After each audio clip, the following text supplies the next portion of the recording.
Welcome Will Jacobs on the stage.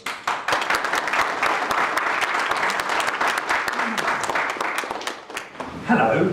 Can everybody hear me, right? Yeah. Yeah? Awesome, good. Lovely, the Madonna style headgear. You can see me. Okay. Earlier on this year, a new gym opened up in my house. Very near my house, in fact, only 500 metres away from where I live. Brilliant. I thought, this is going to be easy. I'm getting fit. So off I went, joined the gym, went down there twice a week, in the middle of winter, through the rain and the cold and the snow, mobile phone for podcasts and music. I was brimful of energy and motivation. And for a while, everything was going fine. But there is one big problem with this. I hate going to the gym. I find it really boring. So as you can imagine, after a while, my attendance started to slip, even though the weather was improving, and actually so was my health. And before I knew it, months had passed since the last time I'd gone, and I quietly and just shamefully cancelled my subscription. And I find this is the same with many goals, whether it's improving your health, or progressing in your career, or setting off on a new adventure. With a lot of goals, I don't know if it's just me, but I tend to launch into them with a lot of gusto and a lot of energy, but without looking too far into the future. And what you find is that when you're trying to set yourself goals, that new habits are quite hard to make, as it turns out. Bad habits are even harder to break, especially when there's chocolate involved. And most goals end up sort of much like my failed endeavour to get fit.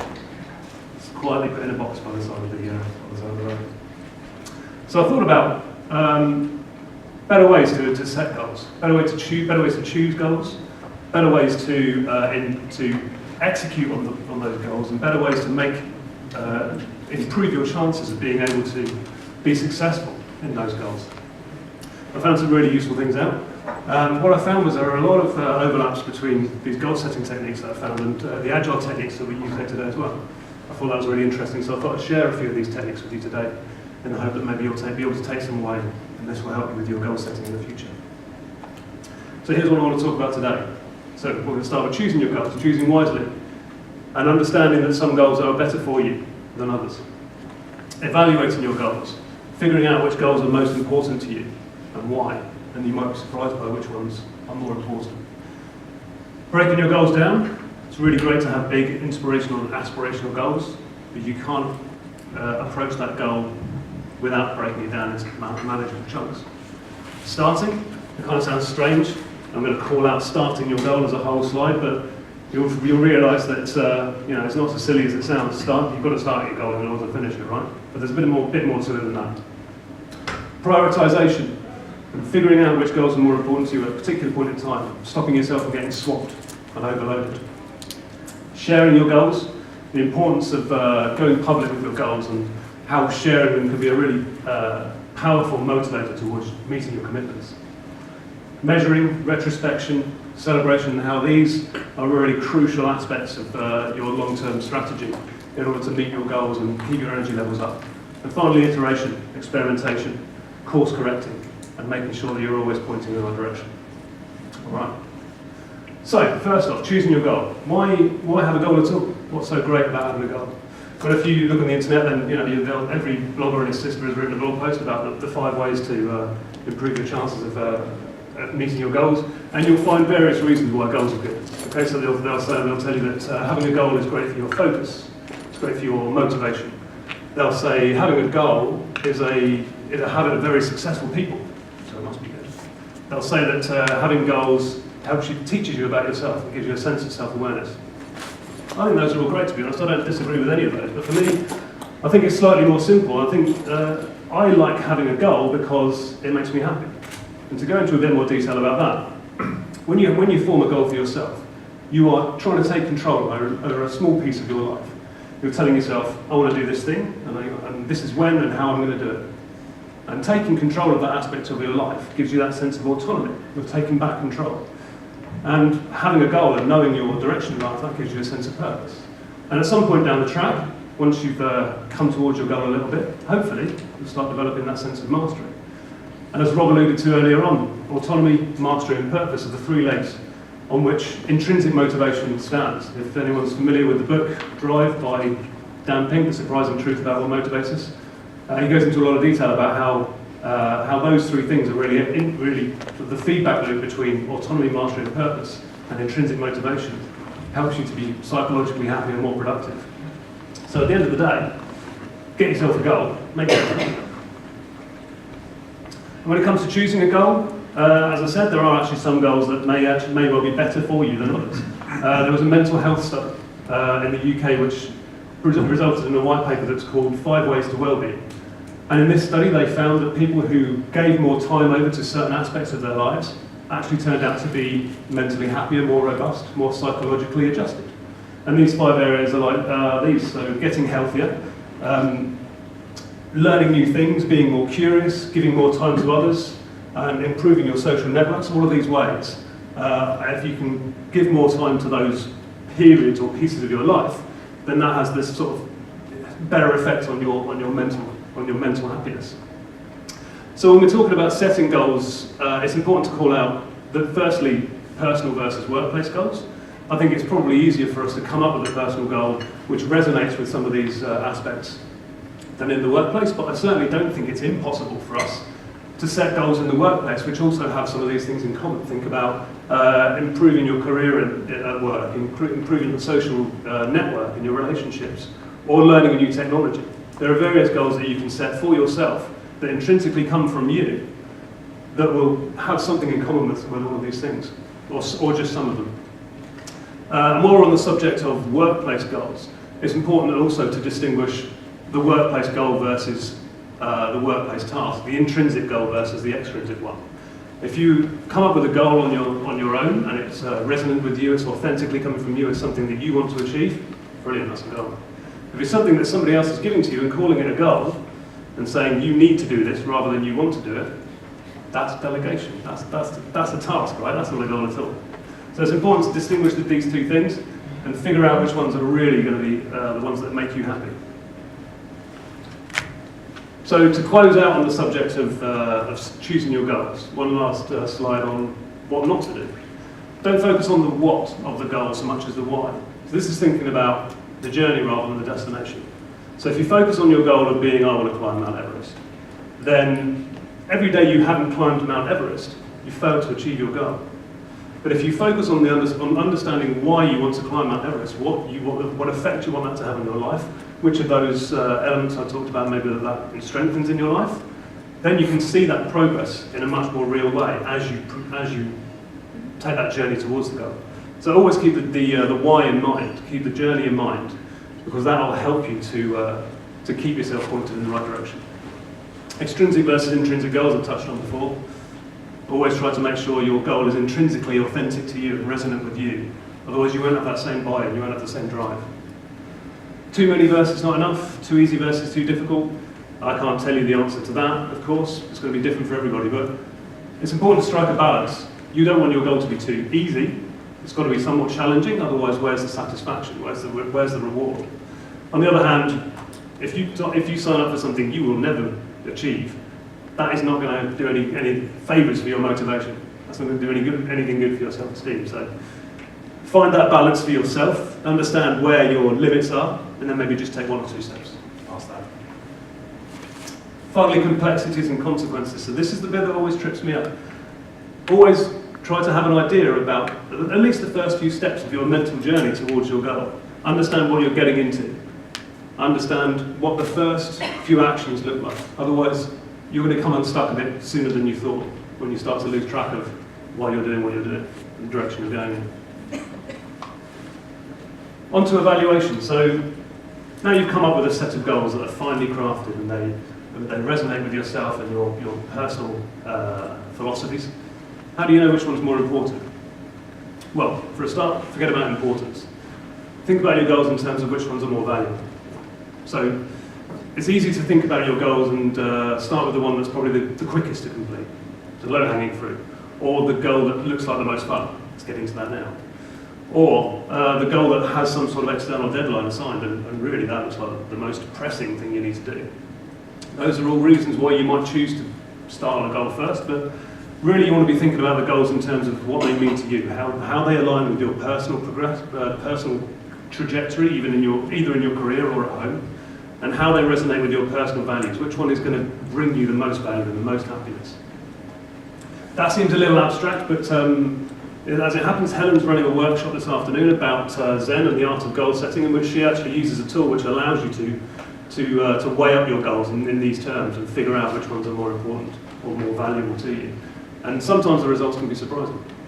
Mind you, Helen's workshop is at the same time as mine, so if you're thinking of going to that one, no, go to mine.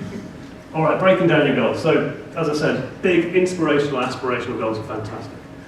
But you've got to make sure that you don't bite off more than you can chew. As the old saying goes, how do you eat an elephant? One bite at a time. Just me. Okay. So, you need to break your goals down. When it comes to breaking down your goals, what I've found is that your goals will break down generally into a couple of the smaller, shorter-term actions that you get out of breaking down your goals are regular habits and waypoints. So regular habits are things, something you'll try to design for yourself, which gets you very slowly but gradually closer to your goal. And waypoints are these could be events that are happening. They could be deadlines that you set for yourself. They could even be other smaller goals that you have which feed into that main goal. And I've found, as I say, that when it comes to breaking down big, nebulous goals into smaller things, generally these are the two ways that I find of working towards that. Na przykład, ostatnio zdecydowałem się na naukę języka polskiego.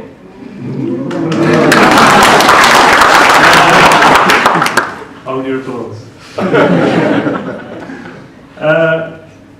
Jest to bardzo obszerny cel, w którym ciężko jest zdefiniować efekt końcowy.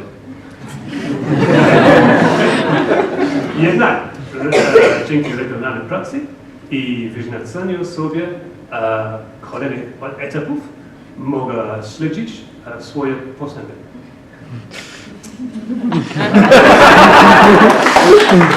Jednym z nich było użycie polskiego podczas tej prezentacji. Tak więc, właśnie znalazłem się o krok bliżej do realizacji mojego celu.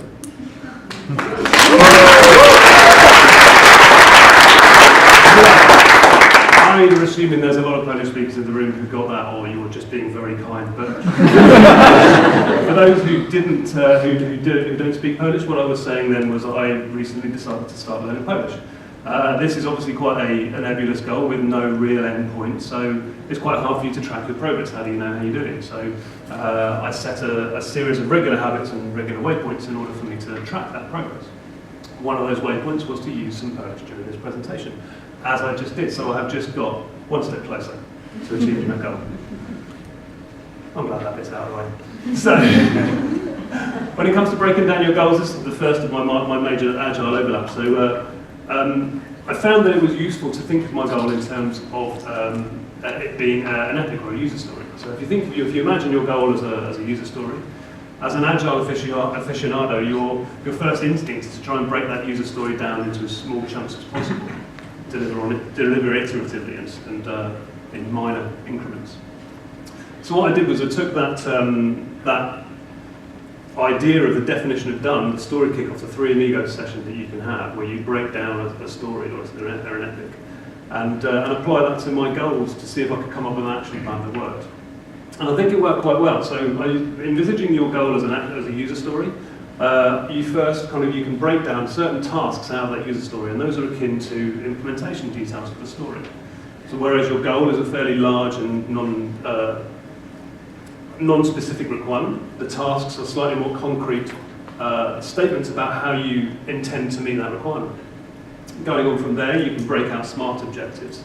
And these are akin to acceptance tests. These are the kind of binary pass-fail checks that you can apply to those tasks to see whether they are actually meeting your requirement. So for example, I used this method when I was looking at my goal of becoming a better communicator. So some of the tasks that I managed to break out from that were writing more blog posts, presenting at conferences. You can probably see where this is going. One of the SMART goals that came out of that process was to speak at a particular conference, on a particular subject, on a particular day. And here I am. So this is as it turns out, specific and measurable and actionable and time-boxed and time-based and amazingly realistic goal to have. So give that a try if you need to come up with an action plan for a particular goal. It has worked for me. And of course, the other thing to say about that is we very rarely take an epic and break out all the user stories we need all at once.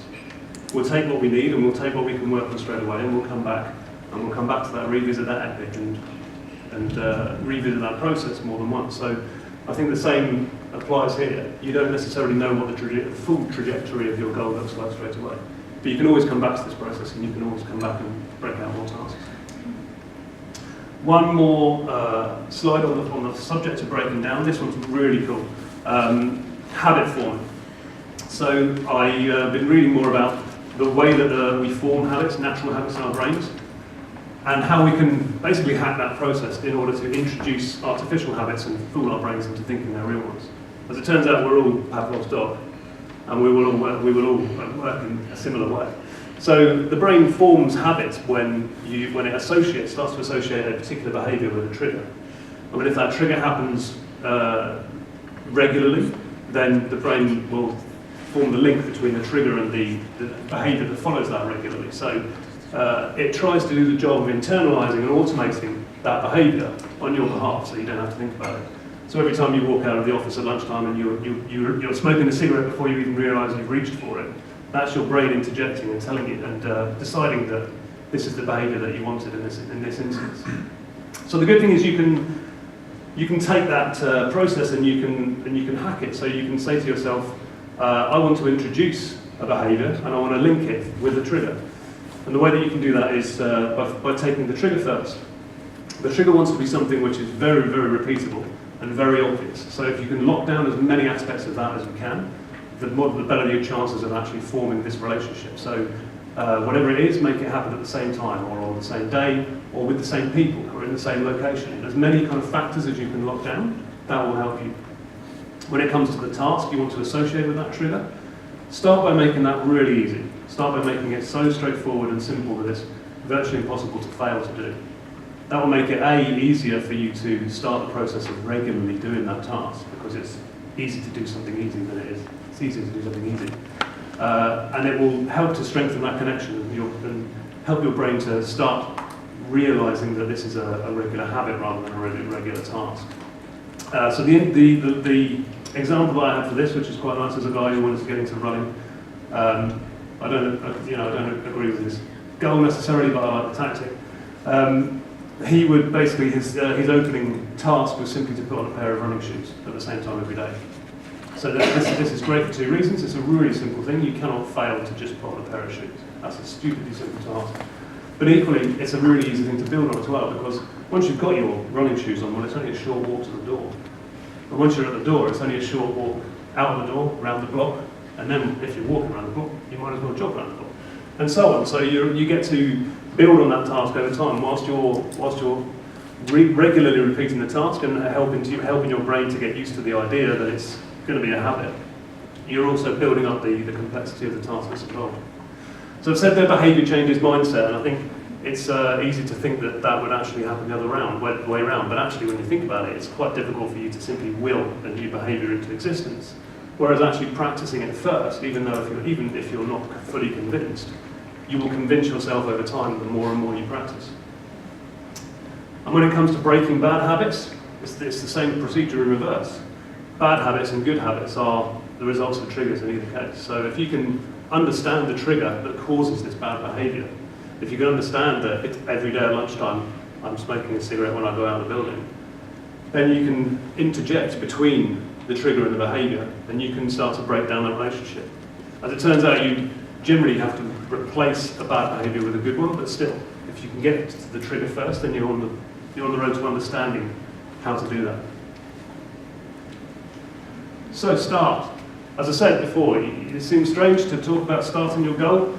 It seems obvious that you need to do this, but I don't know about anybody else, but I've certainly been in the situation where I've thought of a goal several times, and even though it's been a great goal and I've had really good intentions, I've been distracted, or I've procrastinated, or I've flat out just not done it.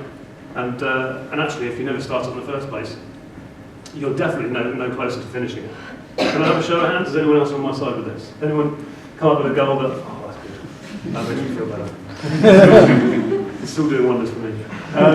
So, as it turns out, if we're at this point in the proceedings, and you've got a series of goals, and you've decided which ones are important to you, and you've broken them down, you've got an action plan, you've got a set of regular habits, you pretty much already started. It's much easier to beat back the procrastination demons when you know all you've got to do is put on a pair of shoes. There's one other interesting thing when it comes to starting your goal, which is another psychological phenomenon called the implementation intention. And the implementation intention is essentially convincing your brain that you definitely want to commit to doing something. So it goes like this. If you think about a commitment that you want to make, then that forms a fairly weak implementation intention with your brain. It's not really convinced. If you say that thing out loud, though, your intention is strengthened, and your brain kind of gets on board a bit more. If you write down that commitment, even more so, and if you write down the commitment and you sign it, then that's a really strong commitment, and that's kind of more convincing to your brain. The implementation intention is stronger, and that is increasing your chances that you're actually going to stick to that commitment. There's an even stronger way of committing to an intention, which I'll go on to in a bit. So I guess Agile overlap-wise, there is an overlap with some of the Agile philosophy of stop starting to start finishing. Of course, in this case, I'd have to say start starting to start finishing. Probably doesn't really have the same ring to it. I didn't think that one was going to fly. Let's move on. So, prioritization, limiting your WIP. So clear Agile overlap here. So this is about making sure that you're working on the right thing at the right time. You know that your time is the most precious resource that you have, and you can't afford to waste it working on the wrong things. So, on this subject, just a couple of points. The first is be ruthless. So this is based on an anecdote about Warren Buffett. Warren Buffett, the world-famous billionaire investment guru, general overachiever. And the anecdote about his relationship with his pilot goes like this. He's had a pilot for many years, and he goes to his pilot and says, "You've been my pilot for many years. Clearly I'm not teaching you anything about progressing because you're still my pilot. So I'm going to try and give you a few clues and give you a plan to get yourself progressing." He says, "What I want you to do is come back to me with a list of all the things that you want to achieve in your life. Just write down all of your goals." So the pilot does this. He comes back with 25 things that he wants to do. Warren Buffett says, "Okay, that's fine. Now, what I want you to do is pick the top 5. The pilot says, "I don't really understand. I want to do all of these things." And Buffett presses him and says, "There must be 5 things that are more important to you." So the pilot manages to do this in the end. Maybe he uses some of these techniques. It is unknown. But he comes back with 5 rings around 5 of the items that he definitely wants to get done. Warren Buffett says, "Brilliant. Okay, now tell me your plan." The pilot says, "Well, obviously I'm going to start on these top 5. These are the most important things. Once I feel like I've got them underway, then I'll come back and I'll start putting in the rest of those tasks." Warren Buffett says, "No. What you need to do is throw away those other 20 things and concentrate on these 5 things alone. The 20 items that you didn't ring is now your must-avoid list if you're going to get anywhere with achieving your top 5 goals." So you need to be ruthless. You need to be ruthless and honest with yourself about what you're capable of achieving. We can't all achieve everything we want to do. You need to figure out exactly what's most important to you and prioritize that. Laser focus. So the other prioritization method that I like here is the MIT. Has anyone heard of MIT, most important task? So this is just a really nice, small day-to-day level planning technique. Got this from the Dan Pink podcast. Most important task is essentially, you come in the morning, you list all the things that you kind of need to get done this day. You figure out what is the most important one to you on that day, at that particular point. And then you write it down, and then you do it. And you don't start any of the other tasks. You try not to get distracted. And you try to focus on that very important single thing. And if you do that, brilliant. You can move on to the rest, no problem. But what that means is 2 things. Firstly, you are getting one thing done a day. You are making progress. So even if it's slow progress, you're still chipping away. The second thing is, you're doing the very most important thing to you every day. You're course correcting at a micro level. You're always making sure that you're doing the thing that's most valuable to you. So I use this at work. It's a really useful way of just kind of focusing my mind in the morning, just figuring out what is my most important task today. Going public with your goals. So as I said, this is This can be a really, really powerful way to get you to meet your commitments. I'd say this probably varies for people, your mileage may vary. I personally find that going public and sharing my goals is a really good way of facing up to my commitments. I've got a feeling that's because I'm mostly driven by embarrassment and shame, and avoiding those things is where I mostly find myself, but it differs for various people. There are arguments against going public with your goals. The argument against is that you might experience something that's opposite to the implementation intention. If you share your high-level aspirational goal with everybody, say tell everybody that you're going to go climb Mount Everest one day, then what effect that might have on your brain is it might actually convince your brain that you've actually taken a few steps closer to that goal than you really have. You feel like you've already succeeded a little bit, you start to relax and slack off, and that actually puts you further away from achieving that goal than it would have done otherwise. So I'd say there's probably some truth in that. To be fair, I think it's probably about how you pitch it. If you tell people about that high-level aspirational goal, it's not very concrete, it's not something you can really get your teeth into, so there isn't really any kind of, you're not really on the hook for that, you've got no skin in the game. But if you've broken your goal down and you've got a bunch of smart objectives and you've got some concrete objectives, and you go to somebody and you tell them that, then that, I feel, is much more powerful, much stronger, because then that's that implementation intention again, taken to an even further level. So it's not just you're trying to convince, it's somebody else as well. So at New Voice Media, we have the concept of Scrum Buddies, and as my Scrum Buddy, with all the New Voice Media Scrum Masters have one buddy which we meet up a couple of times a week, and we discuss how our work's going, how our teams are going. It's kind of a mutual coaching session, but it's also an opportunity for each other to, we hold each other to account. We were able to needle and prod and remind and annoy the other. We've given ourselves a license to do this and make sure that we are doing the things that we committed to doing. As I say, it's something which might vary from person to person, but I find that to be really, really useful for me.